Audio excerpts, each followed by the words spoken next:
Hello, my friend. Thank you for giving us this opportunity to come your way through this Ambassador of Hope telecast. The message you are going to see and hear has been specially put together with you in mind. You and I know that we live in a world that is full of pain, discouragement, disillusionment, and lost hope. But we believe that in God, there's no hopeless situation. God can turn your situation around. Wherever you may be, or whatever stage you may be in right now, is not a dead road. The bend in the road is not the end of the road. And we believe that by following these messages, God is going to turn your situation around. So I want you to sit down, relax, enjoy this message, and I'll come back to you in a short while. Enjoy. No, at a point, preaching has to stop, and let's talk about the life of our church so that we can grow and be on the same page. Are we okay? Because a lot of people don't understand a lot of things. Because I'm a member of the church. When was the last time you went to somebody else's thing? This guy spent money and threw a huge whatever waiting for people to show up.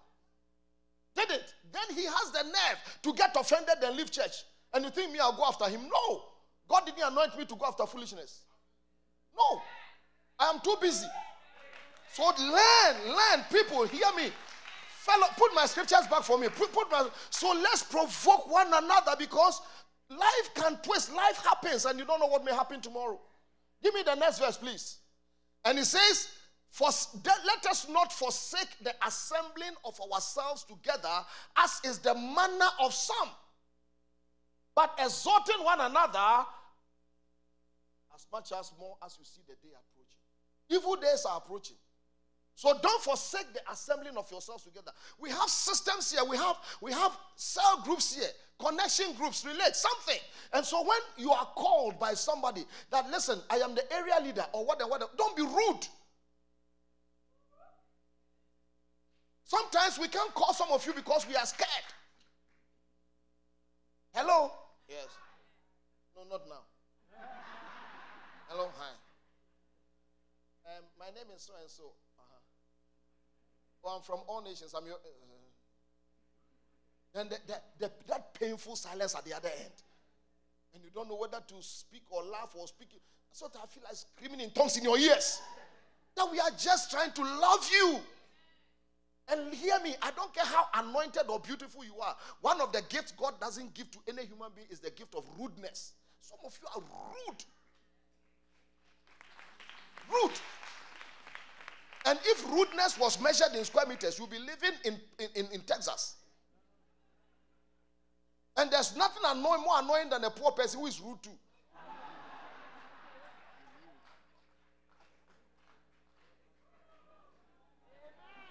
I thought somebody was going to say true that. Thank you. At least if you are going to be rude, give me something to say, okay, you are okay, rude. But you have nothing and you are rude. Who born you? Exactly who they born you. That you don't get nothing. And you are rude too. Even some of us who have no reason to be humble, intentionally humble ourselves for some like you. You don't have a degree, you don't have money, you don't ask for beauty. I don't even want to go there. It will spoil us. And you are rude. And you wonder why you don't have a friend? At a point, I prayed about it. I said, Lord, please help me. Be nice to speak the truth, the whole truth, and nothing but the truth. Because this is the life. He plants you in a body. And so he says that we should provoke one another. Don't forsake as the manner of some. Which means from Paul's days, from the book of Hebrews till now, people are doing that. If you don't need anybody, I agree with you. But make sure that when you need people, don't need people.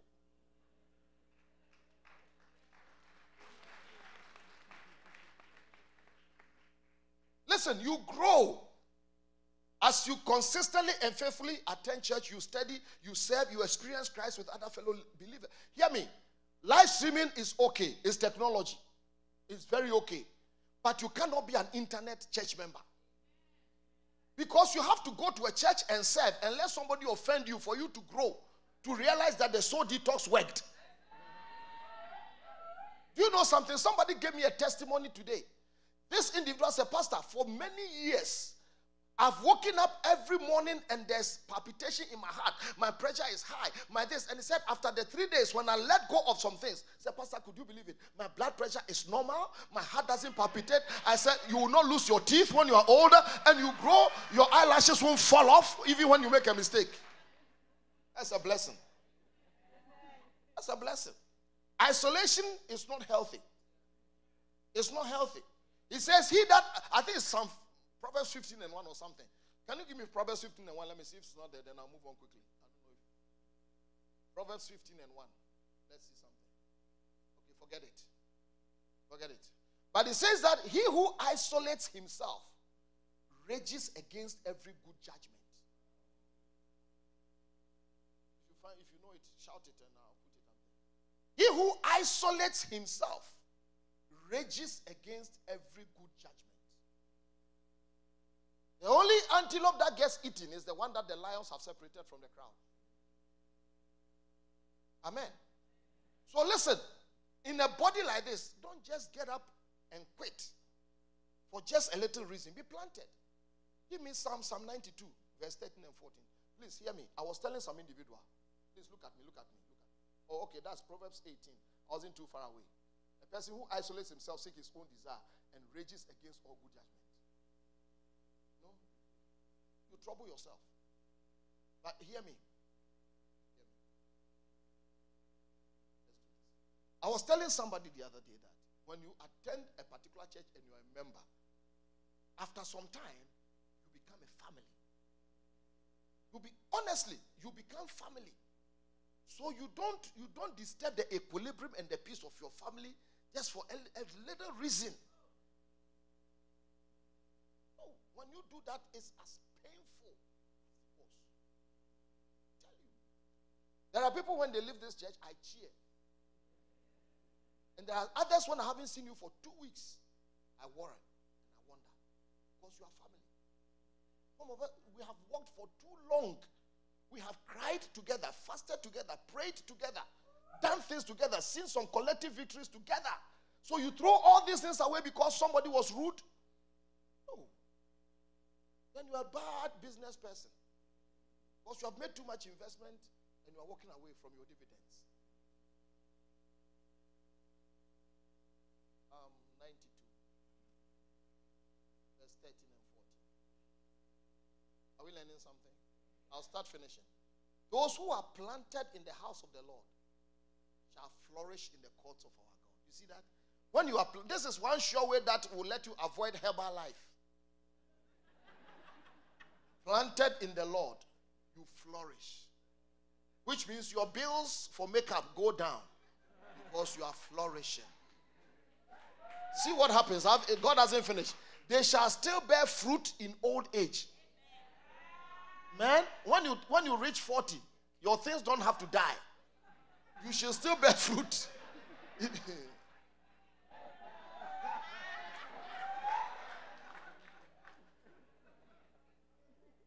They shall be fresh and flourish. You see one benefit of being planted? Now forget about what I said and let's think about this one. Okay, point number two. We have scriptures for everything. We have scriptures for everything. Just 32 years and you are dying. 32 years. 32 years. Point number 2. Are you learning anything? The second thing is your faithful service. Faithful service. That is a vital component when you have been planted by God in a local body. Remember, he said, the body is one but has many members, and every one of them have their service, their function. The tongue doesn't see the way in the traffic. The ears doesn't hold anything for you. The ear doesn't hold anything for you. The foot, for all purposes and intents, don't put food in your mouth. Everyone has its function. And in the same way, every member here, please look at me. Every member here, you have a function. When God plants you in a church, it is imperative that you find your place and you serve. Serve with your gift. Serve with your talent. Serve with your grace. And serve with joy and serve with humility. Listen to me, people of God. It is a humbling privilege to get opportunity to serve in God's house. Trust me. If you know what your service does for you in heaven, you will find people to serve. Blessed, John the disciple said, blessed are those. And I heard a voice that said, blessed are those who die in the Lord. For henceforth they rest from their labors, and their works follow them. Your works, listen, we are not saved by works, but we are blessed by our works. Your works don't save you, but after you have been saved, then your works will bless you. Never be content in any church to be just a spectator and one pew. There are people that say, I'm still watching, I'm still thinking. Really? What if God delays your blessing and says, I'm watching you? We become so selective. God, I've won my blessing, I want it now. But serving you, wait. No, you can't do that. God is not a light switch to turn him on and off. Today I just want to talk to you about what Christianity 101 is all about. And hear me, no matter your status, do something for God. One time when we were in 6050 in Norcross, that old place, there was an individual who came to church and after 1, 2, 3, didn't show up again. Why? I asked for that all nations. When you go, people don't even, when I leave my car, they don't come and carry my bag. You know, the other church that I was, don't they know I'm a doctor's wife? When you were a doctor's what? Some of them are vacuuming and they are doctors in this house. Some of them are singing here and they have more degrees than thermometers. Here we won't worship your degree. No. We honor you, we thank God for you. But me too, I've got some. Plenty.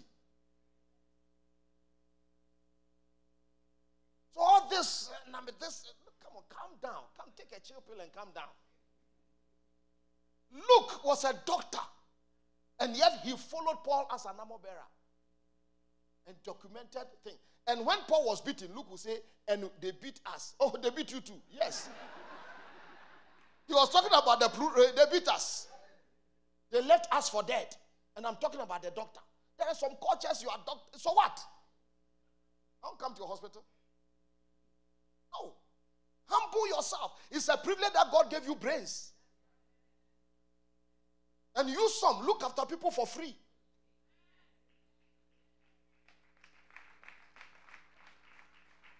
Now, are you afraid of doctors? Then clap your hands.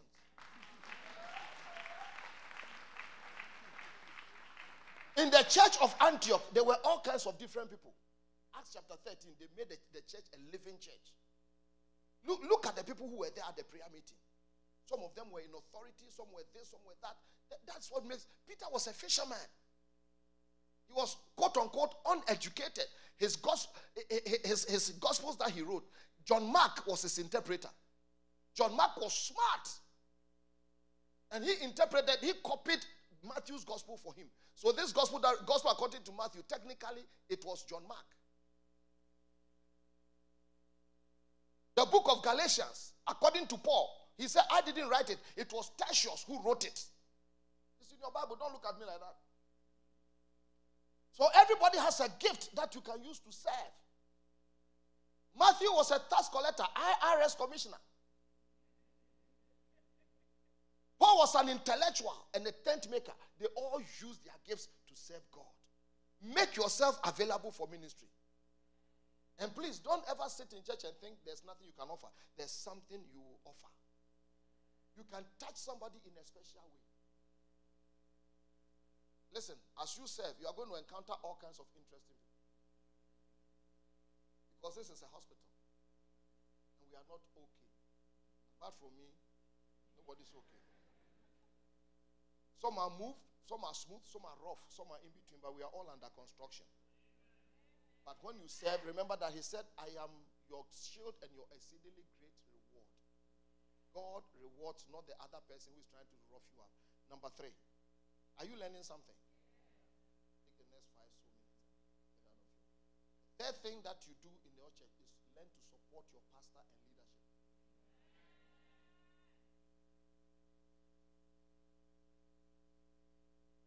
If you are not aware, let me be an advocate.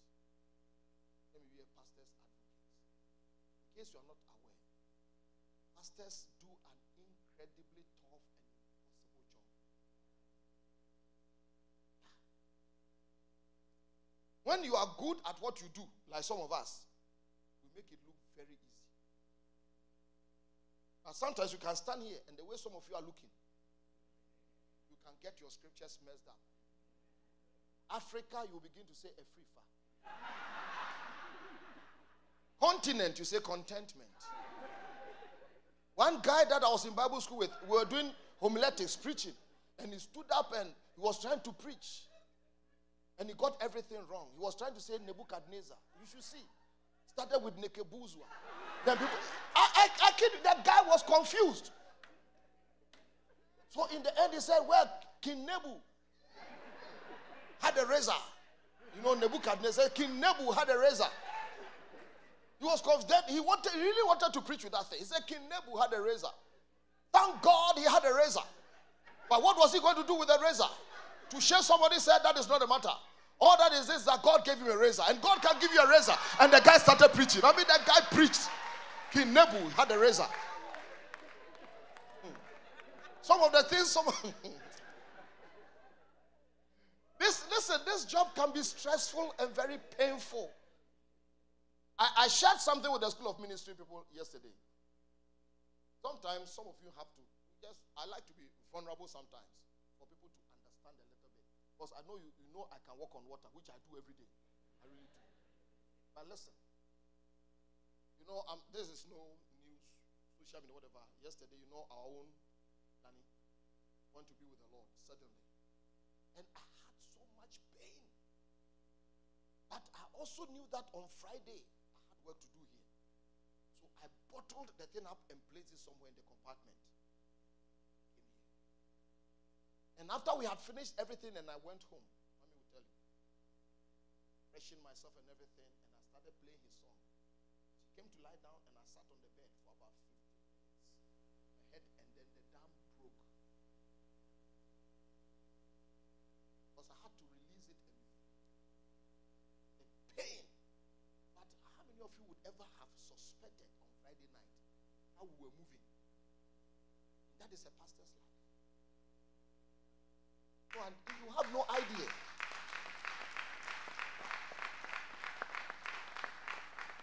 Most of us do our jobs without complaint. But whatever you are facing in your home, I'm facing the same thing in my home. You are raising children, I'm raising children in this America. And so don't even judge our children. They are human beings just like you. And besides, let me not go there. So make sure that your pastor, you don't become a problem. And even when you bring a problem, add a solution. All my pastors and leaders know that when you are coming to me with a problem, the solution must be ready. Don't dump on me. Because many times we dump on pastors and we leave. People have told me their problems and they have left. Then the next week they're looking at that. What have you done about it? Me done for you? I have enough of my own. So if you not cooperate with me, no. So when you come to me for counseling and I give you a prescription and you haven't done it yet, don't book another one. You are wasting your time. Because you trusted my wisdom. That is why you came. And I'm teaching you wisdom. You won't take it. Don't fight. Then go and fight. Then you are coming back again. Then go and die. I want to grow you. I just want to grow you. Listen, free your pastor to be your pastor. Yesterday, I met a woman. I've walked in some very difficult places with her. Difficult places. I mean, I can't tell you. It's too intensely personal. The things that I hold. And I met her in a store that I walked in to purchase something. I looked at her and I said, hey. She rushed and she hugged me. And I was standing like a tree. Her only blessing was that I have been detoxed. I said to her, so what happened after you finished using me? Oh, no. I follow you on Facebook. I said, I want to. Then I remembered I've been detoxed.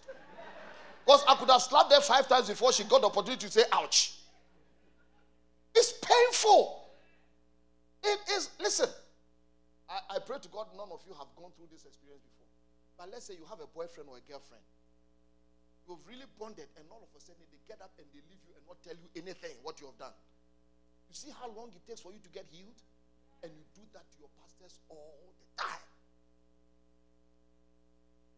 There's an article that I read the other day, and the guy was talking about 25 things God didn't tell me before he brought me into ministry. And every one of them applied to me. I said, if he had told me all this, I would say, look, go look for somebody else. Sometimes you don't blame Moses when he said to God, go get somebody else. Go get somebody else. I tell you. So pray for your pastor. Bless your pastor. You know when Moses was tired and his hands were lifted up, you remember? Who and who held up his hands? Go ahead, you are very good. No trick in this one. Who and who? Aaron and who? And Aaron comes from the tribe of Levi. The Levites were the priests. They prayed. So the pastor Moses needed prayer warriors. Her is from the tribe of Judah. They were the praisers. Every pastor needs people who encourage him so that their hands will be strong up.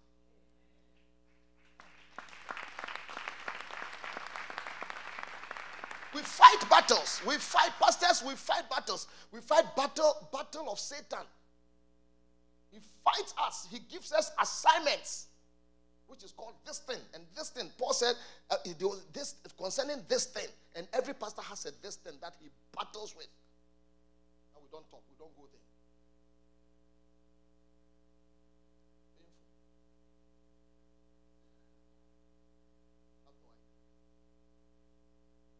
The people that sometimes don't wish us well are plenty. So those of you who love us,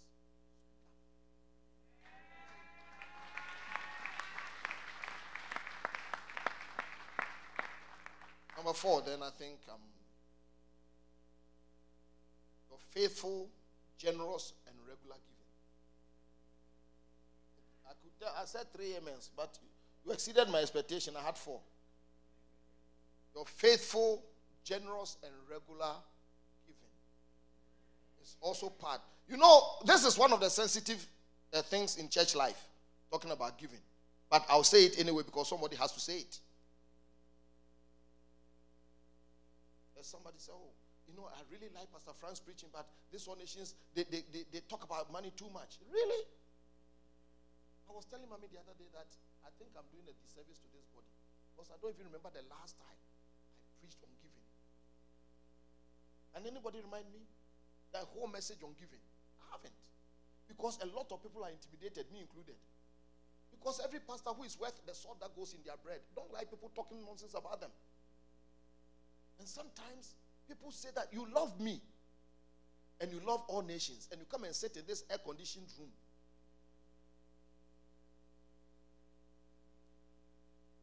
I was talking to my closest friend in London and said he went to a meeting, particular meeting on Friday. He said the church, the room was so hot.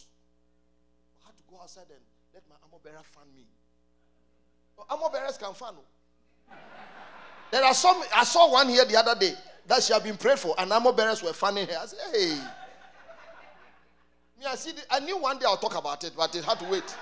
That one, me and my big mouth, one day, hey, God is ministering to you, and armor bearer is fanning you. Hey. Armor bearer, hint, hint. Anytime, be fanning me. If we came to church one day, and there was no air conditioning, some who came from places that you couldn't even hear anything hum. Now you are so big. Why is the air conditioning? I don't like the church doesn't have air conditioning, you know. Really. Remember where you came from with the mosquitoes? You still survived. Now you've become big. But hey, it takes money. You see these lights and things alone? Putting it here. It costs us $260,000. These things. $260,000. Lights. And Derek and Co will come and I'll go off. Mrs. Martin, forgive, but sometimes I insulted Derek's mother.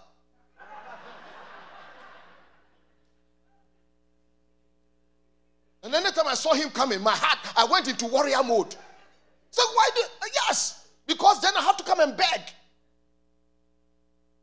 Pastor, please help me. How much did our air conditioning cost? 240,000. Air conditioner. I'm still paying for it. You're enjoying it. Does it have keys I can lock sometime? Put in my pocket. Yeah. You don't have an idea. I bet you stood here and you vowed to God to help construct this little car park. And less than half have redeemed it. Then you have the audacity and he has taken money. Listen, if you had redeemed your pledge, I wouldn't trouble you. But you walk from that rented car park and you are complaining, especially when it rains. And the Louboutins and things are getting ruined. So where does Ofosuapia win? Today, I think I have to talk. Some of the ideas and things, it's just plain ridiculous. Understand? Were you born upside down? Listen, truthfully, apart from some major denominations, don't compare me to the Catholic Church. The Pope has 2 747s. I have only one. Oh. And you need to go back to the days of textile in Europe when they began to talk about indulgences, where they taught you a doctrine that when your loved one dies, they go to purgatory. And they are ready to step into hell. So they anointed Cardinal Textile from Belgium. And he went from city to city with a large truck where he says when you throw a gold coin into the thing, then your loved one will move closer away from purgatory to heaven. And Catholics began to amass a lot of wealth. Study your church history. How they got their monies. They have banks. They have the investigations that you hear about these things that happen in the Catholic Church. It's a tip of the iceberg. You don't know. So don't ask for Catholic when we go. They don't say, they don't, you sure? Don't leave your little boys there. You win some, you lose some.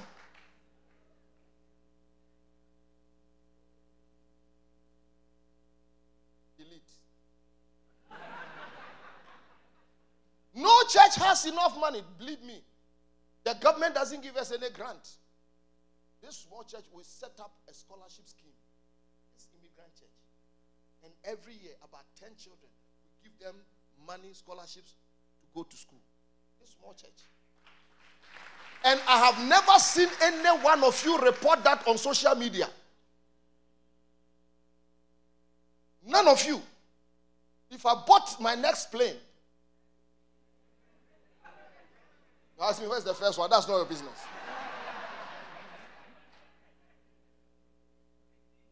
I hope this message has spoken into some interesting and intimate places in your life, and that you've been blessed and you've been encouraged by the word of God. You know something? We are still of the persuasion that there's nothing that is too late, there's nothing that is too far gone that God cannot help, and there's no barrier that is strong enough to stop you. The beautiful thing is that we have a church right here in this city, Kerry's House, where Sunday, Wednesday, Fridays, we have some very amazing times in the presence of God. And I want to specially invite you to any of our services. The information will be given on your screen, and I hope to meet you there. Finally, I want to say thank you again for tuning in into this broadcast. I hope to see you on the next episode on this same station. Meanwhile, this is your Ambassador of Hope, Frank Ofosu-Appiah. I'll see you again next time. Bye-bye. Advanced Life in relentless pursuit of leadership excellence.